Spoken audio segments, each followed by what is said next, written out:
Hey folks, welcome back. So we've been talking about a lot of RPGs lately, and I was thinking to speak next about the wonderful Star Trek Adventures RPG from Modiphius, which is based on the 2D20 system that we looked at when we looked at John Carter of Mars, but taken to a new level of complexity. But I thought before that it'd be worth looking back through the history of Star Trek role-playing a little bit. There were two prior systems to the current one of Star Trek Adventures, namely this one by Last Unicorn Games, followed by another system created by Decipher. I happen to own a lot of books for both of them. In fact, I think I have every book that was published for the Decipher system before they went defunct. So I'm going to go through just sort of quickly an overview of what's available for these games, why you might want to pick these over the current ones, and it really is a matter of your kind of taste in gaming style. I mean, these older games are a product of their time. There's a lot less of a narrative focus than you'd find in something like the 2D20 system. But some of you who are traditional gamers raised on D&D or D20 kind of systems or Shadowrun, stuff like that, may prefer these games. And I think they have a lot to offer, especially, in my opinion, the Last Unicorn Game version, which the fan community was just incredible for this game. Produced some amazing additional stuff for it, which I'll talk about in a later video. Basically, this system came out in the 90s, and it started with the Star Trek The Next Generation role-playing game, which is what we'll look at today, and it had additional stuff like the narrator's screen, narrator's toolkit, various adventure packs. We also had the player's guide, which is down here somewhere, and additional supplements like the Price of Freedom, which goes into the topics like Starfleet intelligence and the Starfleet Merchant Marine and other aspects of the Federation and its operations. And after that came out the Star Trek Classic role-playing game. So this was the TOS era. You can see all of our favorite classic crew members there represented. Came with its own narrator screen and narrator toolkit as well. And then after that was the Deep Space Nine RPG, which is where you could play a lot of non-Starfleet affiliated characters and introduce some interesting new aspects to the core game. So I think, they're all very similar and kind of interoperable. I mean, you could have non-Starfleet characters in a TNG game playing a role in the starship. The only one that it's kind of difficult is obviously classic Trek because they were operating with different tech, so they don't have replicators, all that kind of stuff. So you'd have to do some work there to get those characters to work in like a TNG era game. But it happened in the show, so it's still possible. Unfortunately, they were going to release a Voyager game as well, which would be all about the Delta Quadrant, but the game system and the company, in fact, was bought up by Wizards of the Coast as they were getting into their kind of D20 boom. And shortly after that, the Star Trek and Dune licenses, which Last Unicorn had held, were pulled. So there's a very limited release of the Dune RPG that was completed right before the buyout. But it's extremely hard to find and extremely expensive on eBay, so don't even really think about it. But a lot of these copies of the Star Trek role-playing games, all three available versions, are pretty readily available on eBay. Prices are reasonable. I mean, I paid £10 for this copy of the TNG game. I paid, I think, $25 for the classic game, which is a little bit harder to find for some reason. And I paid $30 for Deep Space Nine, which is also a little bit more difficult to find. The TNG one is the easiest one to find, but it's also the most popular era for most players. So if you're going to start with system, I would recommend that one first, and that's why we're going to look at that one first. So without further ado, let's take a look at what the system offers. Basically, pretty simple at its core, but there are a lot of little tidbits and modifiers and such that come into play that you will need to be aware of, but we'll just quickly go through the system. The core game book has tons of interesting content in it. Even if you're just a Star Trek fan, you're not really interested in the role-playing aspect itself, because the first big chunk of the book, as you'll see, is really just about the Federation and how it works. So in the TOC, you can see, there's an introduction. We've got an introduction to kind of Starfleet and Federation operations. We get into sort of the United Federation of Planets and Starfleet. We don't get to character creation until page 54, and then we get into stuff like tactical rules and combat rules much later. Then we have command section, which is about adventuring in space, and it includes a couple of sample adventures, which is great. And then the final section is sciences, where we go into starships, technology, what you'll find out in the galaxy, sample alien races and creatures that you might encounter, plus tips for narrators, which is really helpful. In total, I think the book is about 310 pages, including the index and all that kind of stuff. But there's a ton of content packed in here. So there's some introductory text here, just to get you in the mood. The typical, what's a role-playing game kind of thing, what's a narrator, which is the name for the GM in the system, what are the rules about, why do you have them, and then there's a general glossary, which is quite helpful. The system in general is basically a dice pool system. So you have a set of attributes, you have a set of skills, and skills are connected to attributes. When a test comes up that you need to roll, you'll roll a number of dice equal to the governing attribute for the relevant skill, and you'll add the number from your skill to that total. And so there's a chart then that gives you the narrator kind of a list of the level of difficulty of tasks relative to the task number that you assign. So 15 plus is considered very difficult in this system. So now we have a picture of the Enterprise D bridge is the backdrop for the intro of each chapter, which is kind of nice. And here we go into the background of the United Federation of Planets. We've got an air of a little bit of history on a timeline here. We talk about the early days, the early war with the Romulans, then a new era that follows, an age of discovery and exploration, time of challenges, blah, blah, blah. Then we start getting into the encounters with the Q Continuum, the adventures of the Enterprise D, the Borg, all the stuff that we're familiar with from the TV series.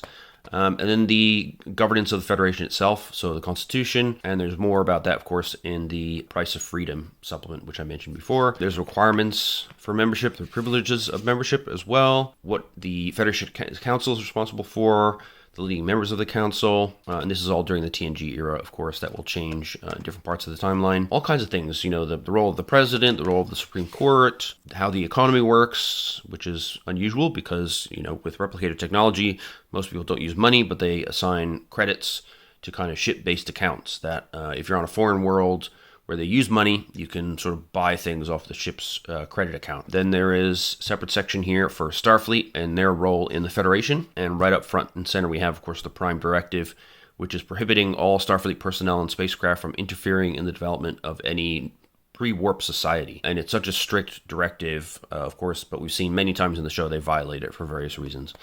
So things are always flexible to that degree. Then we talk a little bit about Federation space and neighboring powers. So we have, of course, the Klingons, who have become allies in the TNG timeline after earlier wars of the TOS era. So in the TOS book, Klingons are still bad guys. In this book, they're our friends, but the Cardassians are bad guys. Romulans are bad guys. The Ferengi are sort of, just ruthless anarcho-capitalists, basically. They love smuggling. They love making a buck. The Tholians are powerful and mysterious. They have high levels of kind of trans-dimensional weird technology, and they can set up Tholian webs that you really can't escape from.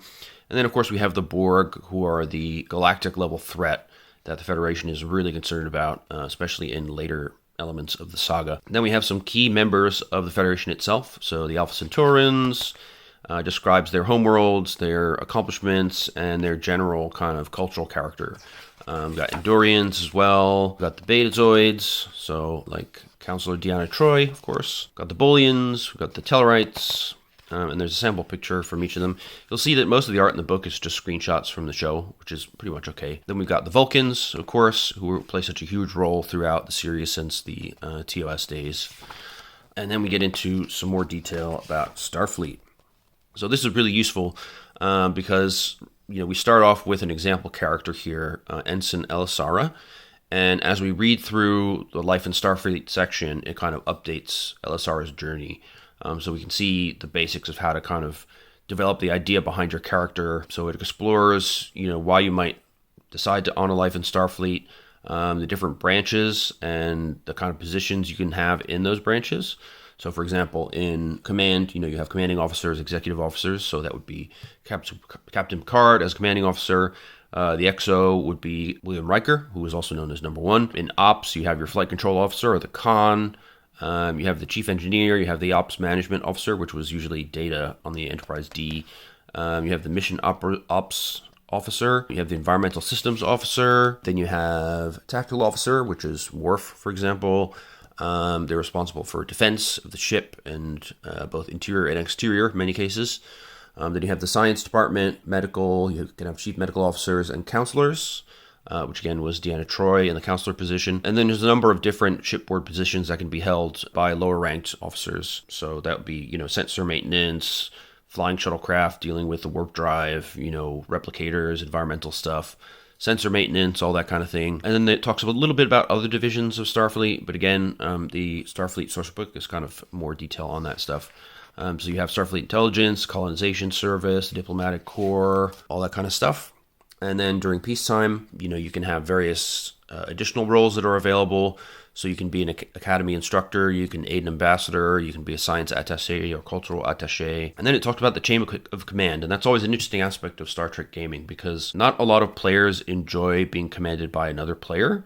So typically in a Star Trek game, you'll see, people will all want to play bridge officers, and they're on a relatively sort of similar level. But then you still have to deal with the fact that the captain overranks everybody. So this game has kind of an advice box here where it says, players should take care to treat each other with respect in these situations. Starfleet would frown on people who abuse their rank or ignore their juniors. So if you're a senior officer, you should still take account of all your opinions of your junior officers. Think like Picard would. You go to a conference room when a threat appears, you talk it out together, you come up with a solution that everybody agrees on, then you go off and you make it happen. That's the way it should work. So they kind of rely on the players to handle things in a Starfleet-esque sort of way. That might be optimistic in some groups, but I think Star Trek fans who are willing to take up the complexity of learning a new game system to play Star Trek will probably be okay with handling these kind of situations. Then, of course, you can have civilian personnel, particularly on big ships like the Enterprise D. And new species are regularly integrated into Starfleet as well. One of Starfleet's sort of unifying principles is IDIC, or infinite diversity and infinite combinations. The idea that all species have something to contribute, and so diversity should be celebrated and encouraged. And if you personally have problems with a given species that you must work next to every day, that can have serious consequences for you. They might start by, sending you to the counselor, trying to get you to sort it out and stop being a bigot. If you can't stop being a bigot, you might be reassigned or even discharged from Starfleet. So diversity, very, very important. And that's been the case, as we've seen, since the TOS days, where the show is renowned for bringing diversity to the screen in a way that really hadn't been seen at that time in television history. So throughout, again, we have the descriptions of what's happening to Ensign Alara, our example sort of character. Then we get into regulations and general orders. So, of course, General Order 1 is the prime directive, and that's considered the most important. But there's a number of other regulations and guidelines to deal with. They can't anticipate all situations that will happen in space because space is crazy, obviously. But, there are some guidelines that they're expected to be aware of if you're in a given situation. So, for example, they use the example of away team guidelines. So, away team personnel should maintain accurate records of their actions and observations. They should try and always strive to stay within eyesight of one another and in communication with mission ops. They should only take away what they must and leave behind as little as possible. Do everything in their power to avoid hostilities. If you meet another being, you should treat them with respect and dignity. If hostilities are unavoidable, or if you're attacked, you try to end the combat with as little damage as possible. Try to avoid lethal damages at all costs. So those kind of principles are, sometimes they have to be flexible. They can't be regulations in the sense that sometimes you get into a fight where the only option is to shoot your way out. And, stunning is not going to get you through the situation. And so as long as you try to follow those guidelines and you can provide a good reason why you needed to break them, then you may get a telling off by the captain, but they won't throw you out of Starfleet necessarily. You can also create rules and regulations as a narrator. So that can be fun if you're sending up, sending a ship full of players into unknown space. Maybe they have to deal with new regulations or rarely used regulations and try to find ways around them or to justify ignoring them in certain situations. And then, there's a discussion, of course, of the realities of field command and how regulations don't always adapt to what you want to do. So they give the example of Elisara. Basically, she does a bunch of things to kind of uncover a plot, a set of plans to undermine a Federation outpost, and in doing so, violates a number of things. But given the fact that she took adequate precautions, she didn't contaminate the planet, which was a pre-warp civilization, they kind of get let off, basically, because they did something of great service to Starfleet, and they didn't leave a trace. So, that's a good example of how to handle it as a narrator, I think. And there's loads of that in this book, which I really like. They give you lots of examples of, how would Starfleet function in this unusual situation. How should you handle that as a narrator in a way that feels like Star Trek, Then they lay out the kind of missions that Starfleet ships will do. So ranging from exploration, either in deep space or looking at new planets. Defense operations, so it could be patrolling the neutral zone, for example. Patrolling for threats like increased Romulan activity around the neutral zone. Having a tactical role, so some starships are just ready to fight when they need to. So, for example, fighting the Borg at Wolf 359. A lot of those ships were sent to the front line, ready for battle right away. You might be sent on a convoy or an escort mission if you're, got dangerous areas that you need to get through with important personnel, for example. There are diplomatic missions as well, which are often quite prestigious. So First Contact is really prestigious. Lower Decks people know what I'm talking about. You can be an envoy to a new civilization. You can enforce Starfleet laws. You can arbitrate disputes. And of course, dealing with emergencies and natural disasters like sort of search and rescue missions, aid and relief to suffering planets, or even evacuation if something horrible is going to happen, like a mass planet quake or supernova or something. Or you can end up having to declare quarantines and trying to find cures for diseases, things like that. In scientific missions, you'll often be experimenting and investigating and cataloging and charting new systems. You'll try to establish communication with new civilizations. And no matter what operation you're into, Starfleet insists that officers are always training and maintaining their skills. So that's included here as an aspect of your daily life in Starfleet. And then we get into some sort of operating modes and procedures, the basics for Starfleet ships. You have your different alert modes. So cruise mode is when everything's fine. You've got a minimal complement on the crew, just keep the ship going on course. Nothing's really there to worry about. Yellow alert is when you suspect something might be happening. So warp power and main impulse gets powered up to full levels. Phaser banks and photon torpedoes energized to standby mode, blah, blah, blah. In red alert, that's when basically everybody on the ship is at battle stations. You've got weapons at the ready. Deflector shields are ready to go up at full strength. You're ready for a fight, basically. And it mentions also, usefully for narrators, that ships are at their most vulnerable when they are docked, for example. So if they're docked at a space facility, they need to get repairs done. Many of the systems are shut off. Most of the crew won't be present, and the ship is vulnerable to destruction, sabotage, much more than normal. It also talks about the different types of diagnostic. If you watch the show, you'll hear a lot of references to these kind of different levels of diagnostics. So level 1 is the most kind of comprehensive systems check. That's where it actually involves manual verification of every system by crew members. It can take many, many hours to do that. On the other end, you have level 5, which is the routine automated check that the computer does, and it takes a few seconds. In the different alert modes, the computer will do regular level 4 checks, which again takes slightly longer than level 5, but they're not hugely longer. And it does those every few minutes just to keep an eye on how the ship's functions are working during a difficult situation. They close off the section by saying that, there's a lot of kind of restrictions and guidelines and stuff in Federation life, but for most people, it's an honor to be a member of Starfleet. Occasionally, you'll have to deal with, breaking the rules and getting dressed down, but that there are reasons for these rules to exist, and that Starfleet is really trying to do something positive, trying to find new civilizations, integrate them into a positive galactic alliance, basically. Then we get into character creation, which is an interesting one in this game. You have sort of a mix between like an archetype and a life path element. So you start with an archetype, which is like your species, basically. And they give examples of some pre-built characters here. So like if you're an Andorran Security officer, this is what your character might look like. You can also play non-Starfleet characters. They do note that here, but you need to work together to kind of create a set of skills and stuff that makes sense for that character and for the mission at hand. The Deep Space Nine book is a much better source if you want to play non-Starfleet characters. Really, this book is all about being on a starship in Starfleet exploring space. That's the main focus here. So you pick first your template, which is your species. And again, they give loads of examples throughout. And the template will give you some base skills. And then on top of your template, you have overlays, which is kind of different elements of your career in Starfleet.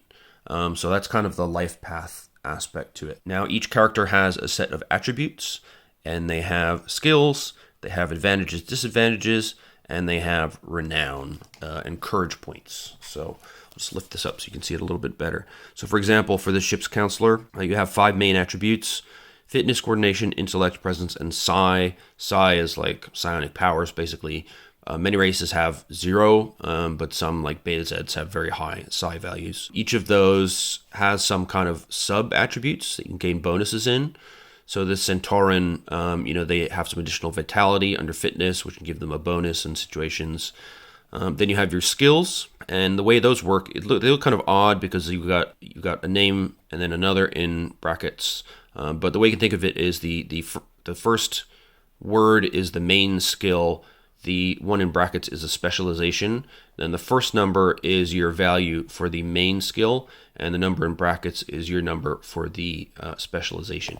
And usually your specialization is a point or so higher than your main skill, and you'll see that throughout this here. So she's got a 1 in vehicle operations shuttlecraft, for example, or in vehicle operations rather, she's got a 1, but for shuttlecraft specifically, she's got a 2. So she's good at flying shuttlecraft, better than most ships. She's got a good knowledge of history for the Centaurans, and but she's got actually a bonus for Centauran history and Federation history with a 2 each. And when you're going through the life path system, you can end up with getting basically the same skill or specialization more than once, and in that case you can add another specialization with the same level as the existing one that you have. Generally your attributes range from 1 to 5. Some races can go higher, so I think Beta Zeds can have a 6 in Psi on occasion. But yeah, so basically your template sets your attributes and a few basic skills and stuff that you will know. And you start with your template, which is your race, and then you have your overlays. Now the overlays, well, first we have the list of templates. So these are the races you can play in the game, basically.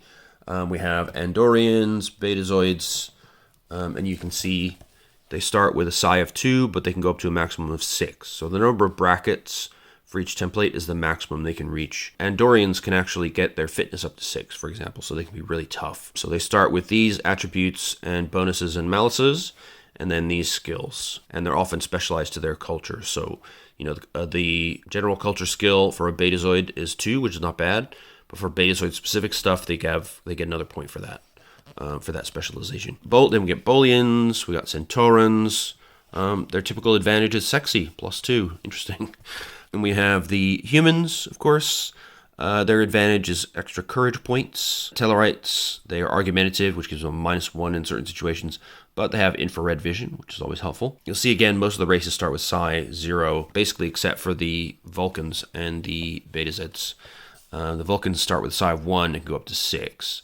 Intellect 2 can go up to 6, and fitness can go up to 6. So Vulcans can be really tough and smart and have strong psionic powers, but it'll take you a lot of points to get there. And they start with some very useful skills as well. Mind Meld at 2, Unarmed Combat, Nerve Pinch at 2 and 3 respectively, which is very, very useful. You'll see that later in combat. Then we have our overlays. So these are basically the area of Starfleet that you want to go into. So if you want to go into command, you will add these elements to your character. So you will choose from these different lists here, depending on what your preferred area of work is. So you can be in command, operations, engineer, security, science, medical, or ship's counselor. And then you have some also point values for some of these aspects. So there's kind of an advanced method of character generation where you can use all points to do all of this instead of the overlays and stuff. Basically, development points, you will get some additional points that you can then apply to your character to enhance them in certain ways. So yeah, and then here's the ideas on what you can do if you get the same skill twice from different sources. So if you get an overlay skill package that gives a character a skill he already received from the template, then you can get, a skill he already received or from earlier in his background. So if both sources have the same skill with different specializations, the character simply knows 2 specializations. So you gain another specialization at the same level. If they have different specializations, then you take the higher skill level and know 2 specializations, blah, blah, blah. So they give you ways to kind of resolve that. Then we have universal background lists. So these are advantages, disadvantages, and skills that can be taken at any stage of a character's background history generation. So this is really where we get into the life path aspect. So we've kind of got the framework of character with the template and the overlay. We know we've got, an Andorian security officer or whatever. And then we go kind of back in time to their early life, and different things can happen to them. So you can spend your development points in different ways and pick up different packages of skills for your early life history. So let's say you were a Starfleet brat, then you'll gain some Starfleet-related skills. If you were, brought up politically, you'll get some diplomacy, language ability, all that kind of stuff. Then in your academy life, so once you entered Starfleet Academy, you'll get different specialized training packages. So you might choose, intensive theoretical science. So you get +1 to logic edge, to physical science, or you'll get space science, curious +2, +1 to intellect, that kind of stuff. And then cadet crews, so kind of your first assignment. Then you can spend 1 point on the advantages or skills or disadvantages list below. Then your tour of duty history. So you can decide if you want to have, say, you get 10 development points to spend for your first posting. So you can pick one of these packages and add those skills depending on what kind of mission you went on. So if you want a scientific mission for your shakedown cruise, then you gain these specializations. If you want a terraforming mission, then you'll get more kind of administration and colonization related skills. And if you do additional tours, they will get 5 development points for each mission afterwards, and you get a little bit less development, but you still can gain some stuff if you get on additional tours. And then there's some little expansion on what the tour of duty assignments are like. And again, throughout we've got examples of, how to deal with all the intricacies of the system, examples of players building. This guy, Danny, wants to build a Vulcan character called Suvok. So it goes through, when he goes to early life, he decides that his parents are famous and chooses the famous parents package. So that gives him certain lists of skills, and he figures that he can select a new specialization in research. And because it's the same skill but with a different specialization, he can just change the specialization. So it shows how there's flexibility in the system. Like, you don't have to necessarily follow the skill package to the letter. You can change it up so long as the specialization you choose is within the same sort of skill field. Then we go through the examples of Academy Life, again with Suvok here, and the example of the Tour of Duty. And then we go into the finishing touches for the character. So everybody at the start gets 3 courage points, which allow you to increase your chance to succeed at actions during dramatic moments. And you can recover courage points at the end of a session if you've done well, according to the narrator, or if you've done something particularly exciting during a mission. Then you have renown, which is kind of your fame or your reputation, and could be as high as, like, if you're an admiral, you have a renown of about 80, which means you're known kind of galaxy-wide. Everybody in the Federation knows your name. A typical ensign will have a renown of like 5. Maybe the people on your deck know you, but nobody else really does. Then you'll determine your rank. So unless you get a promotion advantage during your character creation, all characters start at the rank of ensign. And then you determine your wound levels, which is basically you resist a number of points of damage equal to fitness plus vitality. And then you have 7 wound levels to describe. So basically at each level, you can take damage equal to your resistance, and then you go down a wound level. And those are detailed later. So at the end, we have our complete construct for good old Lieutenant Suvok. So he receives his 3 courage points. He puts 1 point of renown in any aspect, which is where you start at the basic level. He puts a point into discipline. He also receives 1 renown point during his early life stage of background development from the famous parents package. And he puts that point into the intuitive aspect. Finally, he calculates his resistance and wound levels. Fitness 3, he has a resistance of 3 and 3 wound points per wound level. And then we have his finished character. So he's got his 5 attributes. He has some bonuses in strength, logic, of course, empathy. And he has disadvantage with psi and, empathy, -1 as well. And he has a whole bunch of skills from his time in Starfleet and his growing up with famous parents and presumably good schooling. He's got the Vulcan stuff like mind meld and all that kind of thing. But then he specialized in subspace field dynamics, I believe, which is in there somewhere. Yeah, space science, subspace field dynamics. He's got, knowledge of personal equipment like tricorders, Starfleet laws and regulations. He can speak Vulcan and Federation standard, all the basic skills.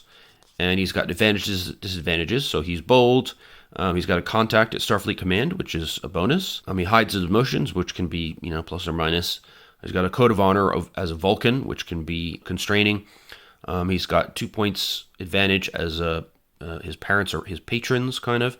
He's got them to deal with, and he's got an obligation to them as well. He's got his 3 courage points.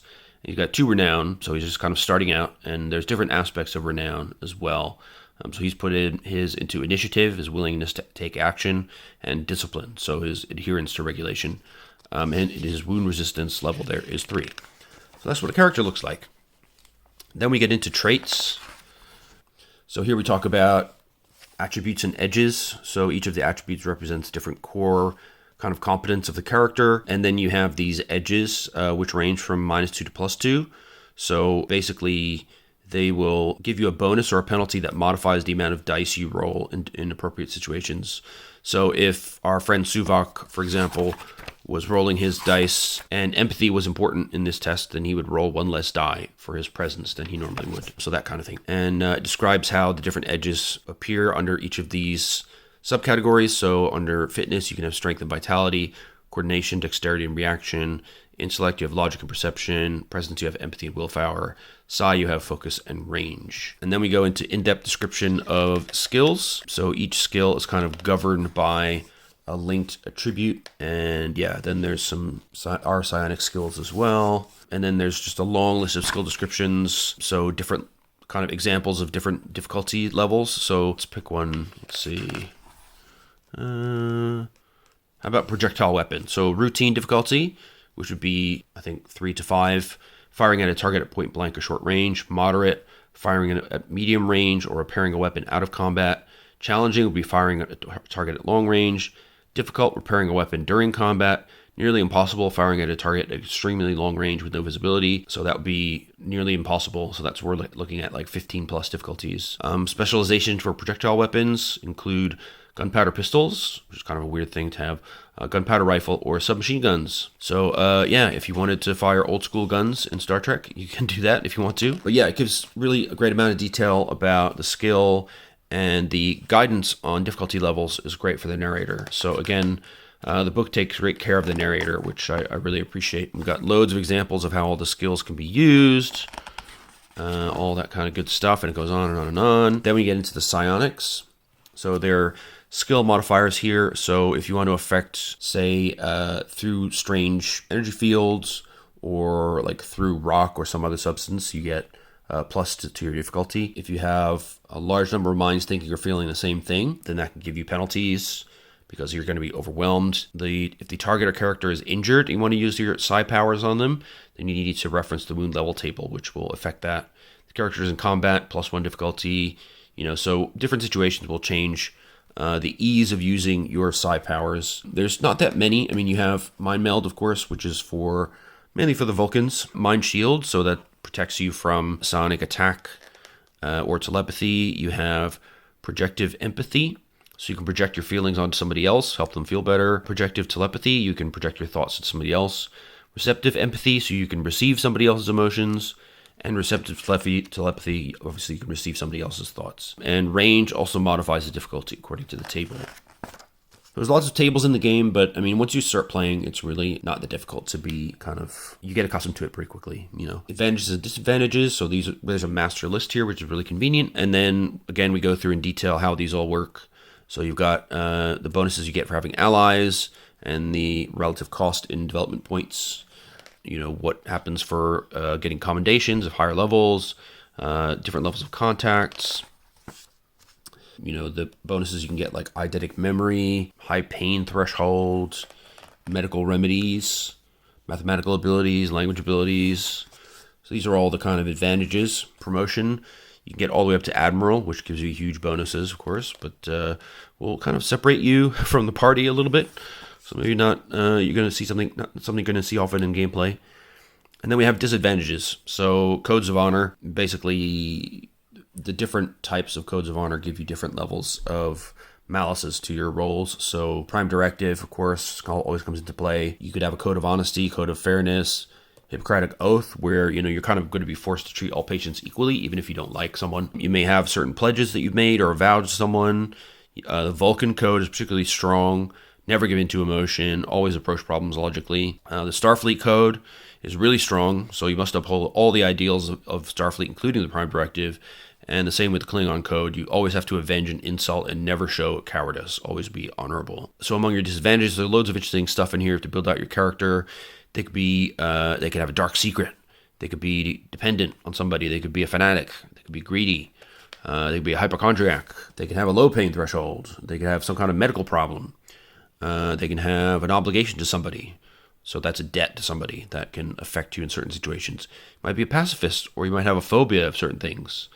You might have physical impairments like missing limbs, being blind or paraplegic, but those can be fixed also with technology, as we saw with Geordi LaForge. You might have species enemies. You might be vengeful. You might have a sworn personal enemy, or even could be a certain group or an organization that you feel needed for vengeance. Or you might be really bad in 0G, just puke all over yourself. Then we get into tactical. So here's where we get into the actual mechanics, basically. So here's that all-time key chart of difficulty. So difficulty of 0 is just automatic action. That's, you want to go to the replicator, get a cup of coffee. It's a 0, right? Routine task between 3 and 5. Moderate between 6 and 8. Challenging between 9 and 11. Difficult between 12 and 14. And 15 plus is nearly impossible. And then it explains how you run your tests. So basically, you determine the appropriate skill. So they give an example here. Lieutenant Ridgway, a science officer, tries to scan a barren world for life readings. She'll do a shipboard systems (sensors) test. So then what you'll do is you will look at the governing attribute, and that will tell you how many dice you roll. And it's always D6 in the system, all the time. So if you have a 4 in the governing attribute, then you would roll 4 dice, and then you add the number for the appropriate skill, and that's your total. However, one of the die that you roll, and if you only roll 1 die, that's going to be this die, is the drama die. And the drama die, if it comes up at 6, that means that you keep that 6 and the next highest result that you rolled from your other dice, and you add them together, and then you add your skills. So that allows you to get these kind of 15 plus impossible numbers if you're lucky. However, if your drama die comes up a 1, then you've had a dramatic failure, which could cause all kinds of problems. They give great examples here of dramatic successes and dramatic failures. So at the core, it's a really simple system.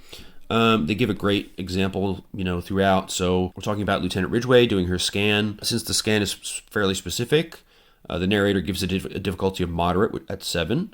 So her shipboard systems sensor skill is 3 (4), and the intellect is also 3. So that means he rolls 3 dice, one of which is a drama die, and he gets a 3, a 6, and another 6 on the drama die. Since he got a 6 on the drama die, he can add not only that 6, but the next highest die, the other 6, to the test. So that's already a total of 12. And then he adds his shipboard systems sensor specialization, which is 4, to get a total of 16. And since 16 is 6 or more greater than difficulty number of 6, he's achieved a dramatic success. So the narrator rules that the scan was successful. He spots several life forms with humanoid signatures moving slowly on the world's southern continent. So that's the basic idea. If you roll much higher than you need to succeed, you can get a dramatic success. If you had a 1 on your drama die, then you can end up with a dramatic failure. There's also some optional rules about degrees of success here. So basically, they're not specifically defined, but the narrator has some flexibility here. So if you roll a 10 when you needed a 7, that's not a dramatic success because it's not 6 or more above the difficulty, but maybe that gives you a little bit of a bonus. One of the guards that was attacking you gets knocked over or something like that. So they give you some ideas for other ways to enhance the drama of a given moment. And then it talks about ways of improving your rolls. So you have your edges. Positive edges give you additional die. So if you have your attribute and you have an edge with it with a +1, then you roll an additional die. But remember, those max out at +2 or -2. So you can also get negative results that would take away die from your roll for that attribute. You can also spend courage points. So basically, this would be if you have a really dramatic result that you really need to succeed, then you can elect to spend up to 4 courage points to improve the test result. So each courage point improves the final result by 1. You don't have to decide to add them before the roll. You can wait until you roll the dice and determine then whether you would fail and then decide how to spend them. And courage points you can get back. So if you used your courage points in a really dramatically appropriate way, then the narrator might just replenish your courage pool at the end of the scene, basically. If you do something really cool later in the adventure, you get some additional courage points. Like if you stop an enemy from performing a series of bad things, or you thwart an enemy's master plan, you might get 3 to 4 points. If you role play really well, you can get courage awards. Or if you make a heroic sacrifice, either you suffer severe injury or you lose somebody close to you, then you can get 4 to 6 courage points, depending on the severity of the sacrifice that you made. Then there are special types of tests. So basically there's an automatic success rule as well. So if the difficulty of the task is less than the level of your specialization, your skill that's appropriate, if it equals or exceeds the difficulty, then you just succeed automatically. There's no roll. So that helps keep things moving forward fairly quickly.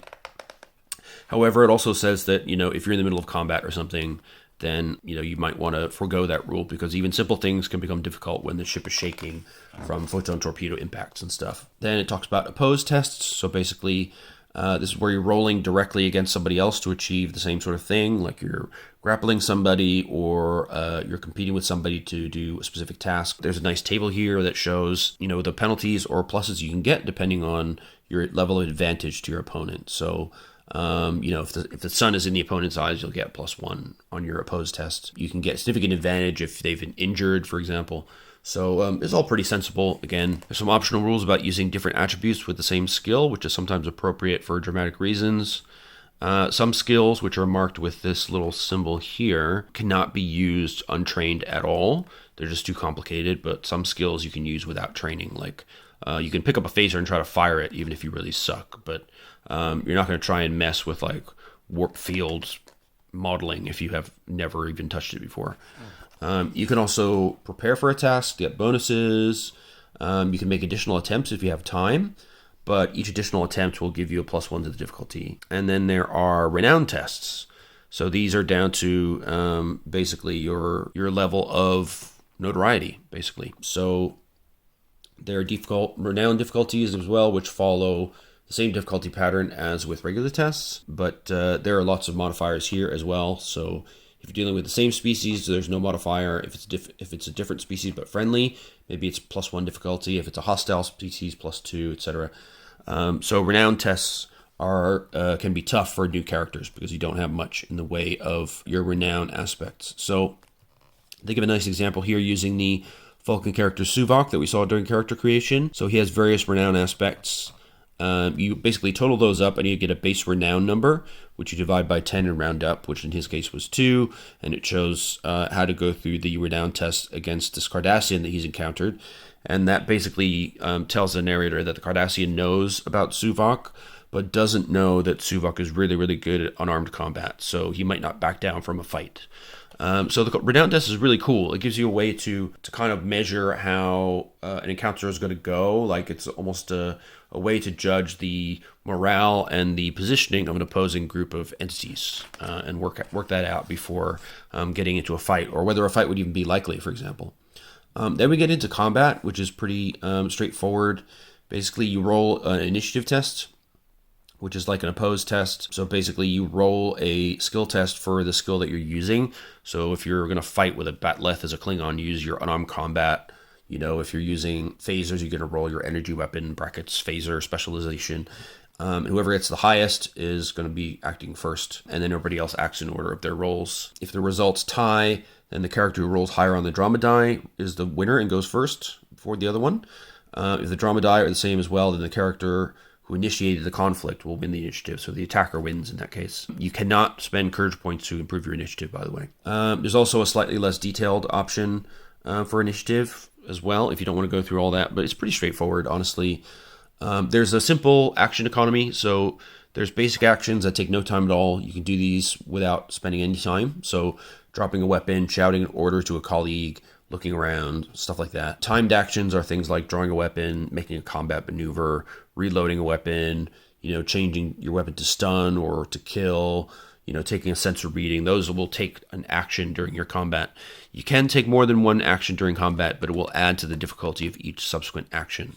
So when you're doing your initiative, that's for your first actions, and then you do once that round of actions is complete, if anybody's declared additional actions, you'll then go through those again in initiative order. And then we have a bunch of different combat maneuvers, which is pretty cool. So these are all universal. Anybody can use these. So you have things like aim, block, grab, kick, punch, roundhouse kick, snap punch. You can do blocks, jabs, uppercuts. If you have Starfleet martial arts, you can do disarming moves. You can throw people. If you're a Vulcan, you can do a Vulcan nerve pinch. Each of these has damage, but they have notes here, of course. So, for example, the Vulcan nerve pinch is only stun damage, but usually it does quite a lot of stun damage, 3 plus 2d6. So for a lot of characters, one nerve pinch might be enough to knock them out for a good period of time. There's an optional rule as well for hit locations. I quite like this one because there's a quirk that's quite interesting. So basically, you can hit any number of different locations like upper arm, shoulder, lower arm, left or right, chest, abdomen, whatever. If you hit in the stomach, sort of center of mass, you get times 1.5 damage. If you hit people in the leg, it reduces their movement. If you hit their feet, it reduces the movement even further. And if you hit them in the head, it does double damage. But the difficulty is modified, of course, if you want to do a called shot. But in addition to that, After you've determined the hit location, you can slide the result to another location based on how good you are with the type of attack. So for example, Ensign Dirksen with a phaser skill of 2-3, he could slide his hit 3 locations. So let's say he rolls a 7, which is actually a kind of a kill shot, maybe. But rather he just disarm his opponent. He's a Starfleet officer he doesn't want to kill, right? So he could slide up 3 to say, or slide up 2, for example, if the character has the weapon in the right hand, and hit them in the right hand. Then that character would have to make a challenging 9 coordination roll to hold on to their weapon. So there's a good chance they might drop it. And so that's the kind of cool aspect of this hit location system. So it's a little bit more complexity and another role that you have to deal with, but it's a really interesting aspect of decision making. And, different characters from different backgrounds will decide to use it differently. The Klingons will go for more damaging attacks, for example. Really dedicated Starfleet officers will try to disarm, to hamper movement, to knock people unconscious, but not cause lethal damage as much as possible. Then there are rules for movement, but they point out that most movements don't require tests unless you're doing something in difficult terrain, or there's, different modifiers if you're running through water or sand, extremely rocky areas, etc. And there's some special maneuvers like diving for cover, doing a dodge test result. Basically, that becomes the difficulty number for the opponent to hit you. So if you have a good dodge test result, then it can be really hard for the opponent to get a successful hit. Dive for cover, then you have to pass a difficulty of 7 for your movement maneuver. And it allows you a form of dodge where you can also move up to 5 meters at no penalty. You can drop and roll, you can tackle. So, the system at the core, again, is really simple, but they give you tons of options. So you do feel like you have tactical options in combat, which I do like. Then we get into the possibility of called shots, which we talked about a little bit in the hit location stuff. Modifications for, firing with your offhand, being prone or immobilized, and then inflicting damage. So Brawling Attacks, basically you're going to inflict damage modified by character strength, and usually get stun damage for that. For weapons, you'll have a damage code, so a phaser on setting 5 does 10 plus 2d6 damage, so that's quite a bit. And if you take damage, then you can, again, resist amount of damage up to your resistance, which is your fitness plus vitality plus any applicable armor that you're wearing. Armor basically subtracts from the damage that's incoming. So if you have a big beefy armor of 5, and you take 10 damage from a phaser, it'll reduce it by 5. But if your resistance is only 3, then that means you'll still take 5 damage, which will still put you 1 level down the wound track. And the wound track, conveniently, is on the next page. You start healthy, then if you lose more than your resistance, you'll go down to stunned, which gives you a +1 difficulty to all tasks, -1 to initiative, and dodge or parry rolls until healed. Then you can be injured if you get another set of damage beyond your resistance level. So you're in the ground and you can't take any further actions this round. Until you get first aid, you get a +1 difficulty to all tests on top of everything else. So that's not that's a +1 difficulty on top of the one you got for being stunned. With wounded, you're on the ground and you can't take any further actions. Until you get first aid, you suffer a -2 until healed. And this penalty is in addition to whatever other penalties also apply. So you'd be up to -4 by this point. If you're incapacitated, you're unconscious for 2 to 12 minutes. Once you're awake, you can't do anything until first aid or medical attention has been received. If you're at near death, you're severely wounded, you fall prone, and you will die after fitness plus vitality in minutes. A successful routine first aid test will stabilize you, but you'll need to get to sickbay to survive. Basically, if you don't get that, a new first aid test must be made every hour, or you will fall unconscious and die. Or you can just be killed. If you're at near death and get hit again, then you'll die, basically. So it talks about the different levels of damage, different ways of healing. So natural healing is really slow, but of course you can use sickbay and your medical officers to help you with all that stuff. Then there's a really detailed example of combat, which really helps. Basically, there's 3 Klingon smugglers against a few Starfleet officers. The Klingons block the exit, so combat is inevitable. And it goes through all the details of initiative, taking damage. One of the characters is a Vulcan, and successfully nerve pitches 2 of them. The other uses a phaser to take some out and stun them. Then there is a kind of quick reference summary of all the combat stuff you need to know. Now, rules of engagement. So this is about starship combat. Now, one thing I should say is that the default starship combat in the Last Unicorn system is pretty decent. It's not great. I mean, it's better than, for example, the newer Star Wars FFG game, I think, but it's not amazing. However, Stephen S. Long, well known for the Hero system, created an addition to the Last Unicorn games Starship system, I should say, which is freely available, and it has not only a massive 100+ page additional rulebook that details so much more stuff about how to use your starship, way many more maneuvers, all the different kinds of technology and levels of phasers and torpedoes and different weapons you can have. But it also has a series of recognition guides that stat out basically every ship that's available during the timeline of the Last Unicorn Games books, which is the kind of next gen through Voyager period.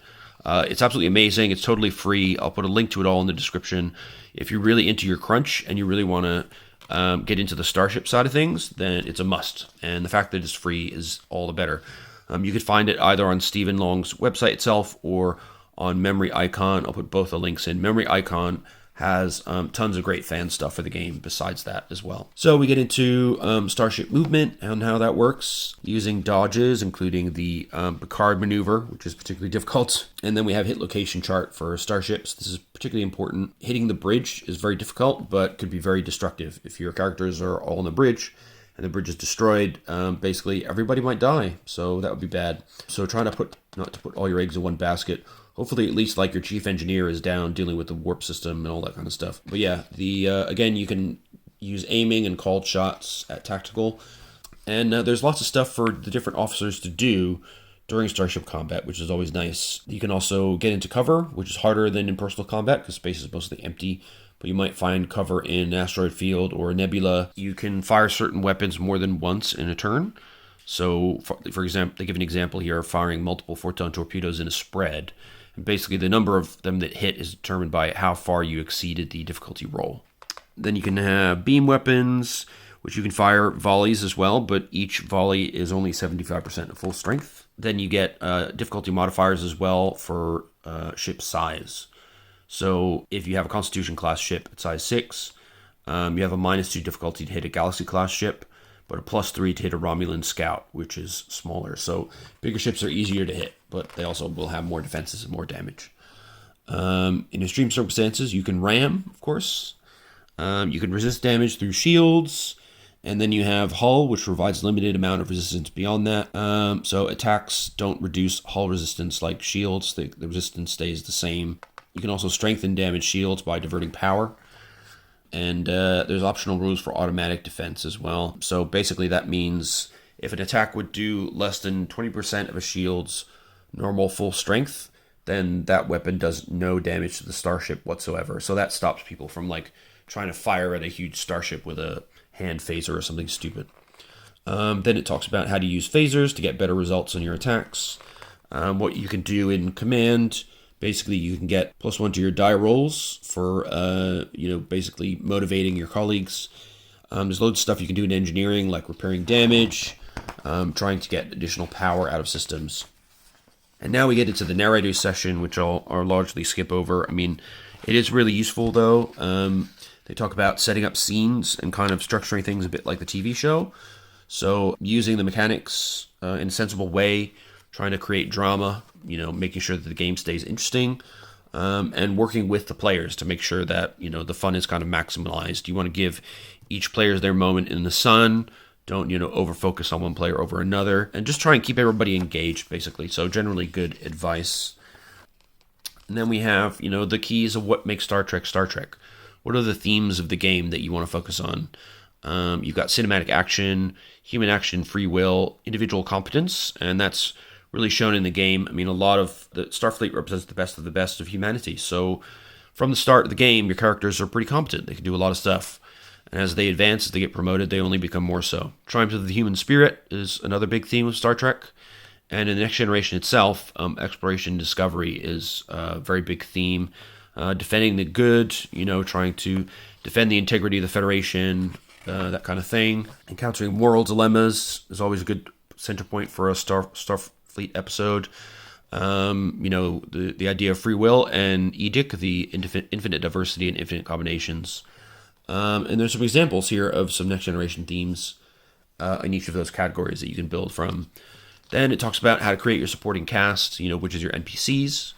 So, how you come up with some basic personalities, their goals and motives, their appearance and backgrounds, defining their skills and attributes. But don't, go overboard. Basically, just define what you need to. If you're not expecting a character to start a fight, then just, give them the skills you need for personal interaction. You don't have to define everything. Then bringing in the weirdness factor. Aliens, unfamiliar stuff, strange new worlds, all that kind of good thing. Then creating the story itself. It's got some ideas on setting purposes for each scene. The 3-act model for a screenplay. So, in Act 1, you have the introduction, you show up, you introduce the crisis that's going to occur. In Act 2, you have the big confrontation. And in Act 3, you have your kind of resolution, right? And that's the 3-act episode model outlined here. And there's some examples of possible resolutions for certain crises. But then it gets in bigger than that. So if you want to create a series, then you'll need to create a story arc. And that will extend over multiple episodes. So, maybe the Cardassians and Romulans are negotiating a secret alliance against the Federation. That's a good foundation for a multi-story arc for a campaign.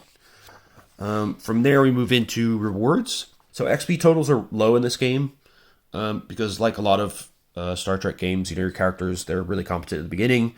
They don't kind of have levels and classes and stuff. It's all skill-based. And you just gain, little bits of experience at a time, but you're already pretty competent.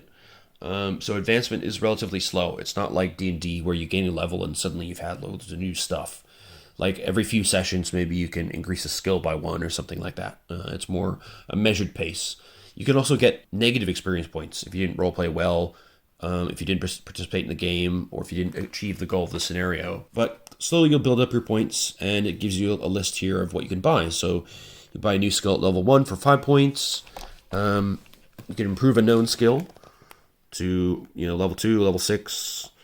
You can buy a new specialization for 1 level higher than the governing skill. You can improve a specialization. You can improve an attribute, which is a bit more expensive. You can buy some edges. You can buy new advantages, improve an advantage, reduce or eliminate a disadvantage, or you can buy a courage point. So loads of stuff you can do with XP, but there's not a lot of them, so you got to think carefully before you spend stuff. You can also get renown awards, so it gives you different ideas for the range of renown points to give out depending on the circumstance. So like here, if you display skill or valor in a battle that threatens the Federation, like Wolf 359, you can get 7 to 12 renown, which is a huge boost. Similarly, if you complete a diplomatic mission which affects the course of galactic politics for decades to come, get 7 to 10. To 12 rather. You get 5 to 10 if you make a scientific discovery which has a profound effect on Federation tech. So again, you're not going to get renown in large chunks generally, but at the end of a saga, maybe you've done something really major, you've stopped that joint Cardassian-Romulan plot, then your characters can gain a lot of renown from that because Starfleet will have seen that you've unveiled a hugely dangerous plot. It will affect politics for decades to come, and you'll get a big reward for that. And as you gain rewards, you can get promoted if you're considered worthy. So you can go to lieutenant, junior grade, then lieutenant commander, captain, admiral, etc. It talks about how to go through that. It's not something you can buy. Basically, you can't buy a promotion. Basically, your character has to prove their worth, and then as you get promoted, you'll gain some additional skill levels. You can also transfer departments or transfer to a larger ship. Basically, that's a little bit difficult because, again, if you want to keep a group together, then you'd want the group to transfer rather than just one person. And then we have some sample adventures. So they jump you into a little bit of Romulan action here, which I'll just merrily skip through. Introduces the characters on the ship. We've got all kinds of types here. We've got some Andorians, we've got some humans, we've got all different stuff. Then we have a shakedown cruise mission. So the adventure begins with the crew arriving at Starbase 39 Sierra to rendezvous with the USS Discovery. Then they have an opportunity to become acquainted with each other before being piped aboard. So this is an example of, something you can lead your beginning characters through as they start to kind of get used to their role, being out on a ship and out there in the great beyond in Starfleet. So pretty cool stuff. And it's got, example tests that you might go through, encountering strange signals, dealing with away teams, meeting colonies, and then various different finales that can result and resolutions. The last bit here, we get into the Starship section. Again, there's a lot to this, so I won't go through a lot of it. Basically, there's some similarities to character-based combat, but you have the addition of different size classes of ships, which, as we discussed before, modifies the difficulty of attacks. The bigger ships are easier to hit. And then you have templates for the different classes of ship, and the number of crew on the ship will affect the number of power you need to spend, for example, for environmental power systems. The rating of your tractor beam will consider how much mass you can move and at what distance, and that'll cost you 2 power per rating. So the unit of the ship's capability is power, and that will vary according to the ship's size and their warp system, basically. And you'll need power for everything: transporters, life support, impulse drive, all that sort of stuff. And there's a nice table here of travel times at warp, going all the way up to warp 10, which is just infinite speed, and 9.9999, which I think is faster still than any ship in the main line of Star Trek at this time when this was written. Then there are different kinds of sensors.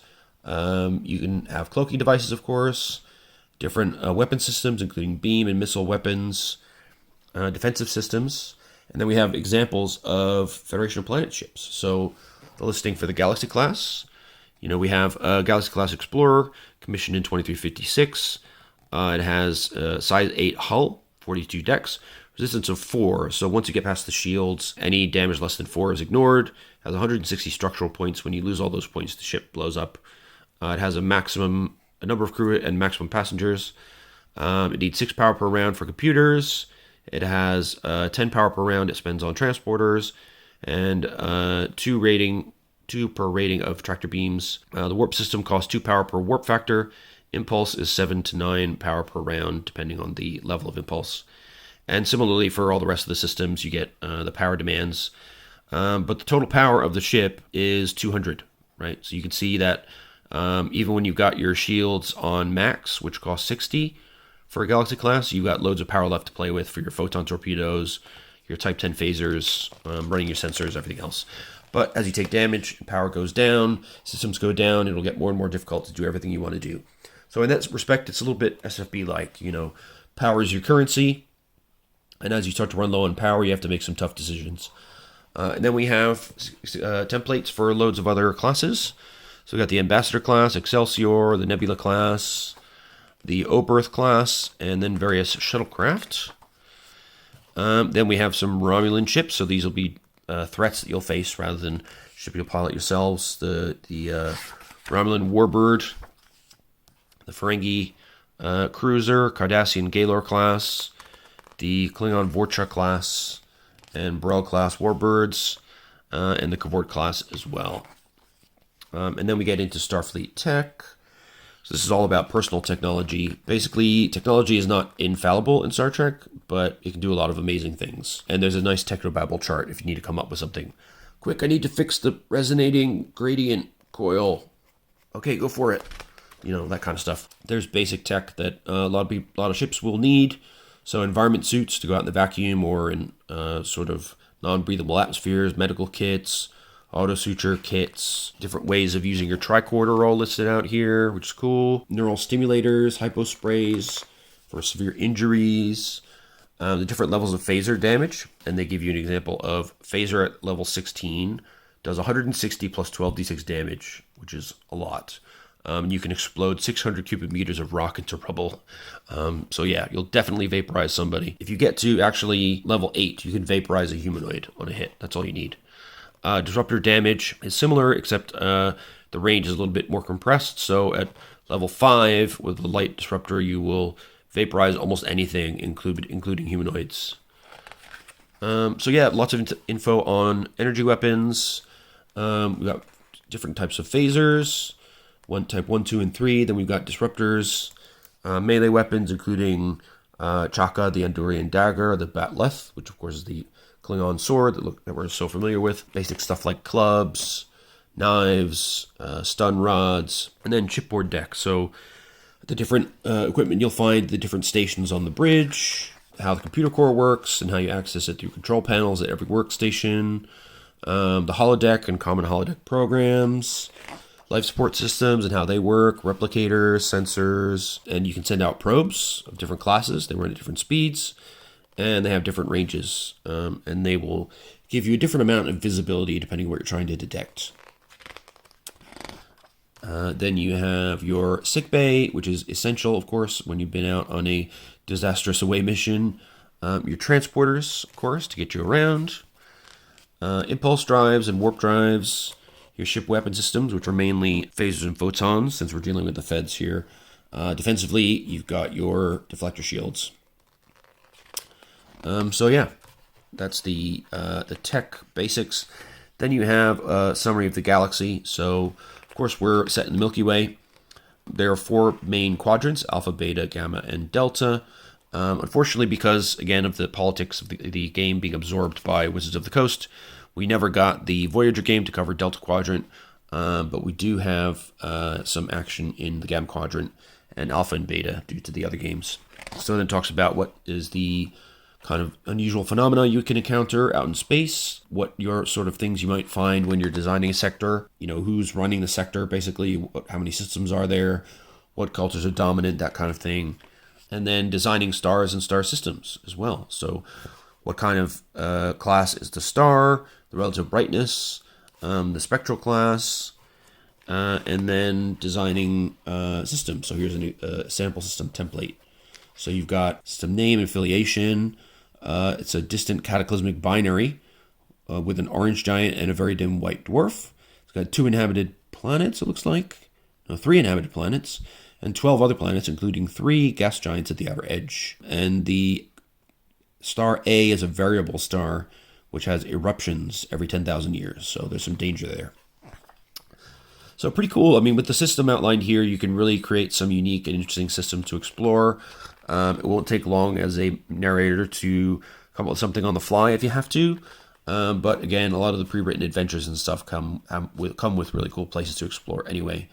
Then there are things like technology classifications for civilizations, going up from level 1 to level 8.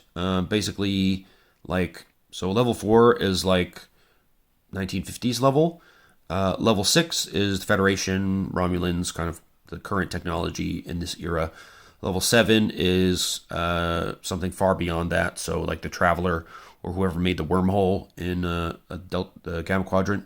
Level 8 is basically the Q, omnipotence, essentially. Then we can talk about different kinds of governments, so you can design, different alien races on your planets, come up with different facilities that'll be on your planets.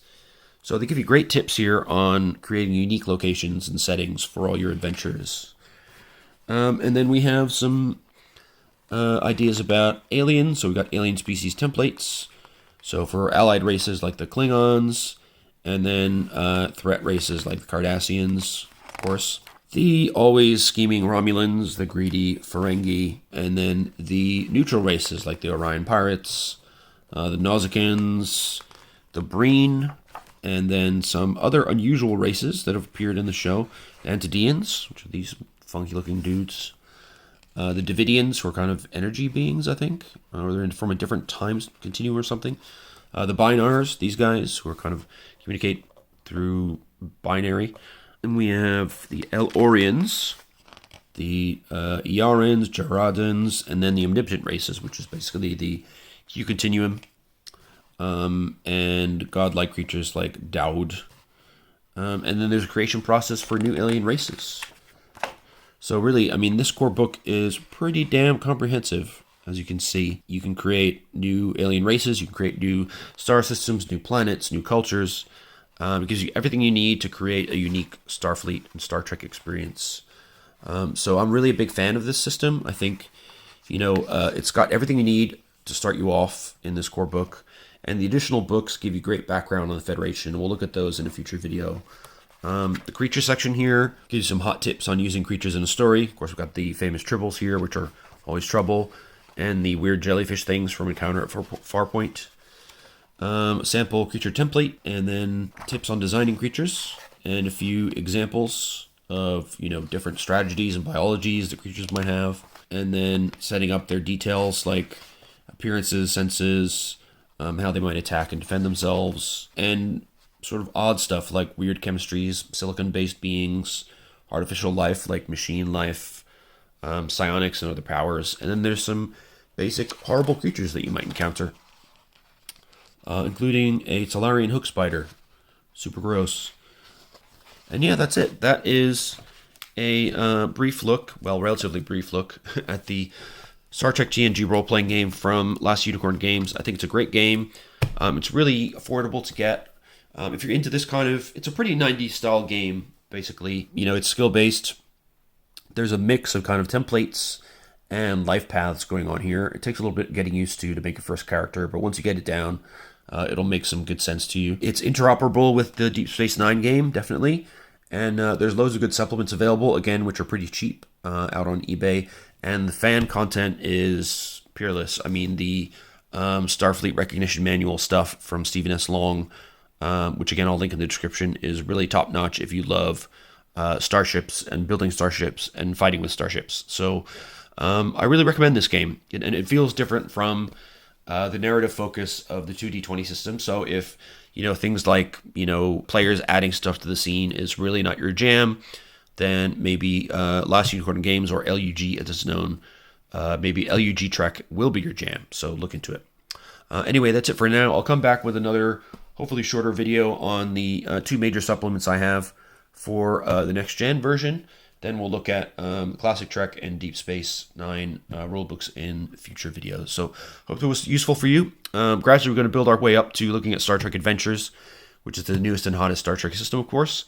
Until then, I hope you're all doing safe and well, and I look forward to seeing your comments. Let me know if you have any questions, of course. I can flip through the book and find you anything you need to know, and if you've got any advice for me on, cool supplements I may have missed in my collection, do let me know in the comments as well. In the meantime, I look forward to seeing you in the next video, and until then, bye-bye.